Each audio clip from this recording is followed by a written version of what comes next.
Crianças, tudo bem com vocês? Professora Cleidiana aqui de novo. E agora nós vamos trabalhar a disciplina de História. Ai, que disciplina legal, gente, a disciplina de História. Saber um pouco do nosso país, um pouco da história, não é bem legal? E hoje, na nossa terceira aula de História, nós vamos trabalhar as páginas 118 e 119 do volume 2 do Sistema Farias Brito. Vamos lá? O registro do número de habitantes. Bom, nós vamos começar na página 118 e 119, mas nós vamos prolongar um pouquinho o nosso assunto, tá, gente? Vocês vão ver que nós vamos também trabalhar um pouco da próxima unidade. Mas vamos começar aqui com o registro do número de habitantes. Olha só, as paróquias das vilas eram responsáveis pelo registro de nascimentos, casamentos, óbitos, mas muitas pessoas moravam em lugares de difícil acesso e não registravam o nascimento dos seus filhos. Antigamente era muito difícil fazer o registro das pessoas daquela região, porque nem todo mundo morava na parte central da vila ou da cidade.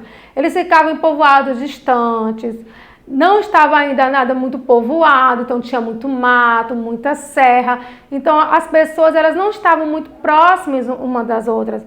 Era difícil saber quantas pessoas moravam em um determinado local, quantas crianças nasceram, quantas pessoas morriam, quem estava estudando e quem não estava. Então, naquela época era bem difícil fazer registro. Eles tinham aproximadamente uma ideia de quantas pessoas tinham naquela região.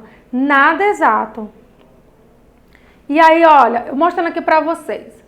Quando ele mostra essa representação de mais ou menos daquela época, essa parte aqui é uma parte da vila, onde é mais habitada, dá para eles irem conversar, as paróquias, entender quantas pessoas tem naquela região.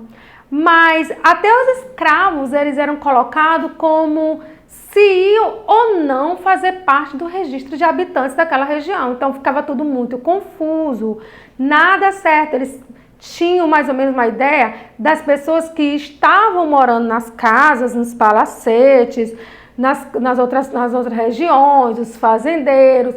Eles às vezes deixavam de registrar até os escravos que tinham na região e alguns animais, porque quando eles vão fazer o número de habitantes de um local, eles têm que registrar todos os habitantes. E isso não acontecia na década de 1800. Eles deixavam de registrar e botavam só aproximadamente quantas pessoas tinham naquela região. Aqui nós estamos mostrando como os ricos fazendeiros tratavam os escravos. Olha só, gente, passeando de rede, né? Como se os escravos fossem, né, animais, carregando eles para passear pelo vilarejo, para eles não se cansarem, né? É uma imagem de 300 anos atrás, graças a Deus, né? Nada de atual. Aí tem. Por isso, no período colonial, havia apenas cálculos aproximados. Foi o que eu acabei de falar para vocês, do número de habitantes do Brasil. Olha só, aqui nós vemos outra parte da vila, onde nós conseguimos ver vários escravos, ó, crianças, jovens, adultos e até pessoas mais velhas trabalhando, porque eles cultivavam, trabalhavam na lavoura, eles tinham que ir para a cidade, para as vilas, para vender o que os fazendeiros colocavam para eles venderem na cidade. Olha lá, oferecendo. Então, quando fazia esse censo, às vezes eles não colocavam esse registro dessas pessoas que estão aí trabalhando.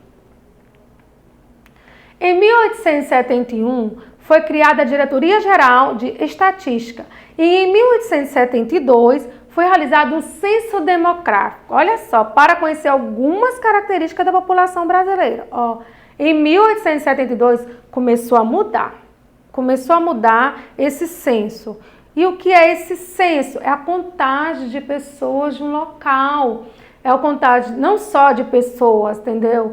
É a contagem de pessoas, de animais, o que falta em cada determinada região. Quantas casas, quantas escolas, quantos postos de saúde, tudo isso é colocado nesse registro. Então, só em 1871 eles começaram a desenvolver mais ou menos ainda esse censo demográfico. Eles queriam principalmente saber o número de habitantes. Isso inclui os escravos, os senhores de engenhos, os fazendeiros e a população do local. Essa é a imagem, olha só, o censo demográfico, contagem da população. Gente, essa é uma foto que eu consegui encontrar, ela não está muito nítida, porque ela é muito antiga. Ela é de 1872, foi quando eles começaram a se organizar e verificar, vamos contar direito. nós precisamos fazer a contagem da população brasileira, a contagem das pessoas que vivem naquele local. Então, eles começaram a se organizar, tiraram das paróquias e das vilas a quantidade de pessoas, porque nas paróquias e vilas eles sabiam pela certidão de nascimento, pelas pessoas que registravam quem nascia, entendeu? Poucas vezes eles sabiam quem morreu, quem morria naquele local, eles sabiam se num vilarejo bem distante nascessem 3 crianças e se em alguma ocasião tiver registrado só uma, eles vão entender que naquele local só tem uma criança e não 3. Porque os registros eram feitos nas paróquias das vilas. E aqui não. Quando ele começou a fazer o censo demográfico, que é a contagem geral da população, eles começaram a entender mais ou menos os habitantes daquele local e as suas necessidades. Então, essa contagem começou só a partir, olha, nessa reunião, em 1872. Além do número de habitantes, esse censo contabilizou o número de analfabetos. Olha só, eles já não foram mais só para o número de pessoas. Eles queriam saber quantas dessas pessoas eram analfabetas. E aí, gente, eles verificaram, eles tiveram uma surpresa. 80% dos brasileiros eram analfabetos. Olha só, 80% dos brasileiros eram analfabetos. Bem, né? Nós temos aí, isso aí na página 119 do livro de vocês, olha só, gente. Bem preocupante, 80% é quase toda da população, né, gente? Então, desde 1936, bom tempo depois, bem depois, ó, de 1872 a 1936, se passaram muitos anos. E os censos passaram a ser realizados pelo Instituto Brasileiro de Geografia e Estatística, que existe até hoje, que é o IBGE. Não sei se vocês já ouviram falar sobre o IBGE. São as informações que são coletadas pelo IBGE, que são importantes para que o governo consiga e possa planejar a sua atuação. Os governantes, eles precisam desses registros para eles saberem quantas pessoas moram naquela localidade, quantas crianças tem naquele local, quantos postos de saúde, quantas escolas, quantas pessoas estão com moradia ou sem moradia naquele local. Então, o censo ele serve para isso. Quantas pessoas são analfabetas? Então, eles precisam trabalhar e o censo está aí atuando, fazendo todos esses registros. Olha só, eu mostrei para você aquela imagem antiga de 1872, agora eu trouxe uma atual, dos tempos atuais, onde o Instituto Brasileiro de Geografia e Estatística, o IBGE, ele trabalha agora com esse equipamento digital e aqui ele consegue fazer os registros. Eles vão de casa em casa, é uma equipe enorme. Nós temos a equipe na cidade, nós temos na zona rural, certo? Eles fazem esse trabalho, que é o registro de habitantes. Olha, eles conseguem fazer não só de habitantes, de animais e de tudo que eu já falei aqui para vocês. Escolas, postos de saúde. Bem diferente, né, gente? Daquela reunião de pessoas que eu mostrei na imagem de 1872. Com base no dados do censo, o governo pode saber, por exemplo, quantas pessoas estão estudando, onde está faltando escola e tomar iniciativa para resolver esses problemas, saber, poxa, naquela comunidade, no ano passado tinha 100 pessoas, hoje nós temos 400 pessoas, então cresceu. E se crescer, ela começa a apresentar problemas, falta de posto de saúde, falta de educação. Então, para isso é que o censo está aí, para que os governantes saibam que aquele local cresceu, se expandiu e está precisando de melhorias. Bom, primeiro, por exemplo, não era possível saber exatamente o número de habitantes do Brasil no período colonial? Hein, gente? Vocês sabem me dizer? No livro de vocês tem esse questionamento. Por exemplo, não era possível saber exatamente o número de habitantes do Brasil no período colonial? Por que isso acontecia, gente? Muitas pessoas, elas moravam em lugares de difícil acesso e não registravam o nascimento dos filhos. Foi o que eu falei para vocês. Às vezes, em uma casa, eles iam lá, registravam o nascimento do filho, mas logo depois ficava difícil o acesso àquelas vilas, às paróquias, e a família acaba tendo 2, 3 filhos e não realizavam mais o registro. Então, acabava se perdendo e acabava perdendo esse contato e aí, quando ia fazer a contagem da população, de acordo com o que estava registrado no número de nascimento, já não estava igual com o número de pessoas daquela região. Segunda questão, observe o gráfico e responda as questões. Olha, nós temos esse gráfico aqui. E o que é esse gráfico? Como é que eu vou trabalhar um gráfico? Quando nós vamos trabalhar um gráfico, nós temos que prestar bastante atenção no título do gráfico. Analfabetismo no Brasil, 1872 a 2010. É uma comparação de 1872, que foi quando começaram a fazer os registros mesmo, e em 2010. Aí eles falam, ó, analfabetismo, o número de analfabetos da região do Brasil, não é isso?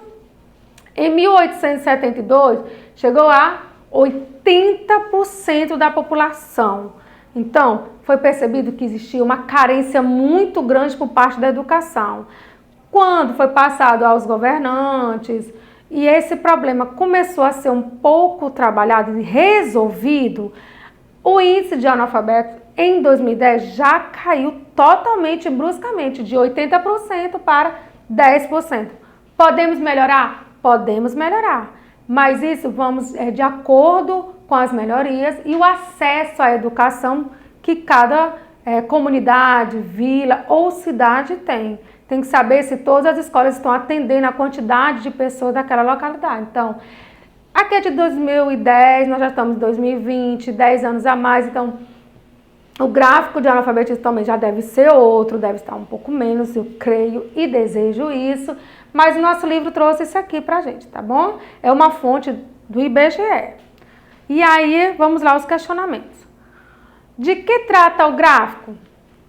Os dados da taxa de analfabetismo no Brasil nos anos de 1872 e 2010. É disso que está tratando o gráfico. Se eu estiver perguntando do que é, gente, que está tratando o gráfico, você vai lá no título do gráfico e você vê o que tem lá, ó, aqui, ó.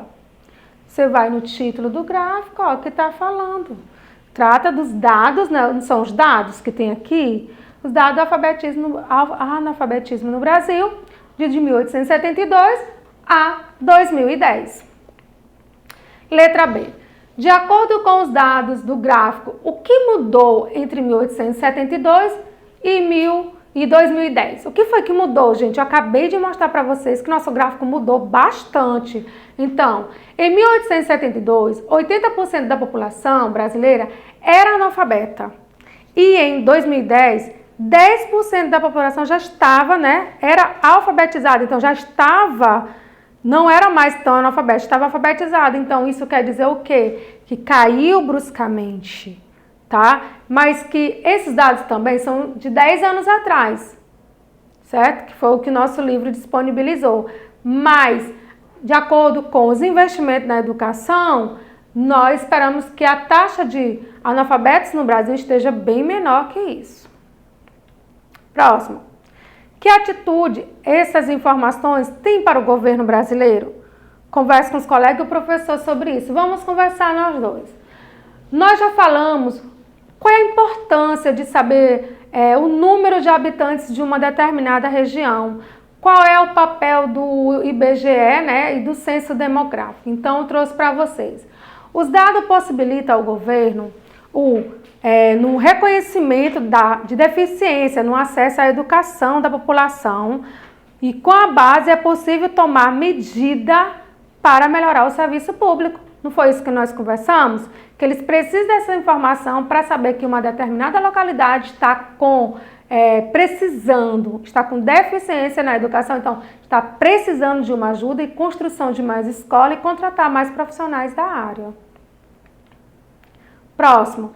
Na página 120 do livro do capítulo 3 de vocês, nós temos a ocupação das terras no período colonial.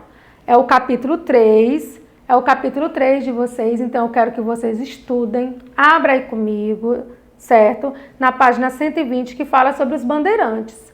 Vou fazer aqui um pouquinho, uma leve apresentação sobre os bandeirantes para vocês, tá? As primeiras vilas e cidades da colônia foram estabelecidas próximo ao litoral. Durante os anos de 1600 a 1700, foram realizadas expedições de colonos, especialmente paulistas, com o objetivo de ocupar o interior, capturar indígenas e encontrar riquezas como ouro, prata e pedras preciosas. Olha só, gente, qual era o objetivo desses bandeirantes? Qual era o objetivo? Era, ocupar o interior, capturar indígenas, encontrar riquezas como ouro, prata e pedras preciosas. Pronto, os bandeirantes era assim, era ocupar e chegando nos locais, ocupando aquele local, capturar os escravos e ir atrás de ouro e de pedras preciosas. Olha só quem eram os bandeirantes. Eram esses homens aí, ó. Eles eram os bandeirantes, andavam bem armados, bem equipados e comandavam as expedições. As expedições feitas por terra foram chamadas de bandeiras e seus integrantes eram conhecidos como bandeirantes. Os indígenas capturados durante as bandeiras, eles eram aprisionados. Bom, gente, olha, os indígenas estavam lá nas suas terras, pescando, plantando, colhendo e vivendo com as suas famílias. Os bandeirantes chegavam lá e falavam, bora, agora vocês estão todos aprisionados e agora vão virar escravos. Para quê? Para trabalhar para eles e para os patrões deles na agricultura, serviços domésticos e nas próprias expedições como cozinheiro. E também eles queriam os índios porque os índios eram bons caçadores, eram os melhores guias que eles poderiam ter e eles sabiam se deslocar pelas florestas. Então os índios sabiam os melhores caminhos e como chegar em determinado local. Então os bandeirantes já diminuíam o tempo que eles iam ficar procurando o que eles desejavam. Sem contar que os índios eles sabiam diferenciar o que podia e o que não podia comer das frutas.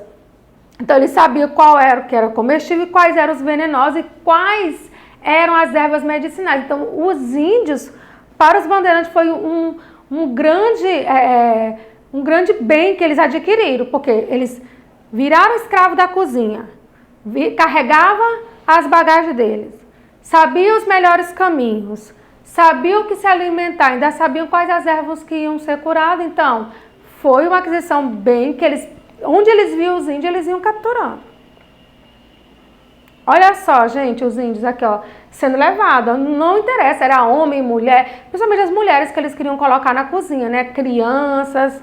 E aí nós temos outra imagem bem aqui, ó. Imagem dos índios sendo capturados pelos bandeirantes, onde eram aprisionados e escravizados. Aqui nós já temos lá no fundo índios trabalhando como escravos e os bandeirantes chegando aqui, os índios pescando para o seu alimento, porque o índio ele só pesca e caça aquilo que ele vai comer naquele dia, ele não guarda alimento. Então o índio lá de boa e o bandeirante chega, embora, vocês agora estão aprisionados e são meus escravos, e levavam os índios. Os bandeirantes costumavam parar para repousar em locais considerados seguros. Quem ajudava eles nisso? Os índios, né? Com o passar do tempo, diversos desses pontos de parada se desenvolveram, dando origem a vilas e cidades. Eles chegavam em um determinado local onde tinha lugar para caçar, plantas medicinais, frutas, um rio perto. Então, aquele local eles já ficavam, algumas pessoas já ficavam lá e se transformavam em vilas e cidades. Eram as paradas dos bandeirantes. Como é o caso de Pirapora, do Bom Jesus, Capreúva e Itu, no estado de São Paulo. Foram cidades, essas cidades aí, que foram os bandeirantes que chegaram lá para repousar, passaram um determinado tempo, se transformou em vilas, depois em cidades.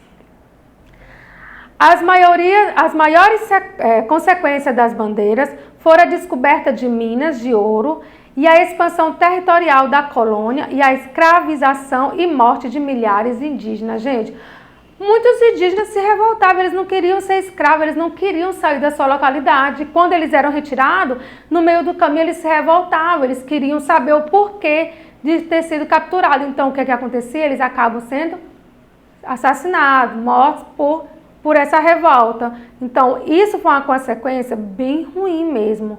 E também a expansão territorial. Às vezes, ó, bem que eles chegando no local, trouxe várias consequências para aquela localidade. Então, a expansão territorial e a escravização e morte de milhares de indígenas são as consequências das bandeiras. Os tropeiros. Nós já acabamos de falar dos bandeirantes, agora nós vamos falar dos tropeiros. Os tropeiros, há cerca de 300 anos, desenvolveu-se a atividade de mineração de ouro, de pedras preciosas na colônia. Nas regiões de mineração, não havia produção suficiente de alimentos, de roupa e nem de ferramentas de trabalho para a população. Por isso, tornou-se fundamental a atividade dos tropeiros. Quem eram os tropeiros? Era um grupo de pessoas que transportavam mercadoria de outros locais para as áreas de mineração, abastecendo. Gente, o tropeiro é como se fossem os comerciantes hoje. Você está em casa, está precisando de alguma coisa e você não vai no comércio. A única diferença é que os tropeiros eles acompanhavam, eles transportavam, levavam para o local onde estavam havendo a mineração, onde as pessoas estavam trabalhando. Eles chegavam lá com os recursos, com ferramentas, com alimentos, tudo isso para as pessoas, para atender a necessidade, né, das pessoas que estavam trabalhando naquela região.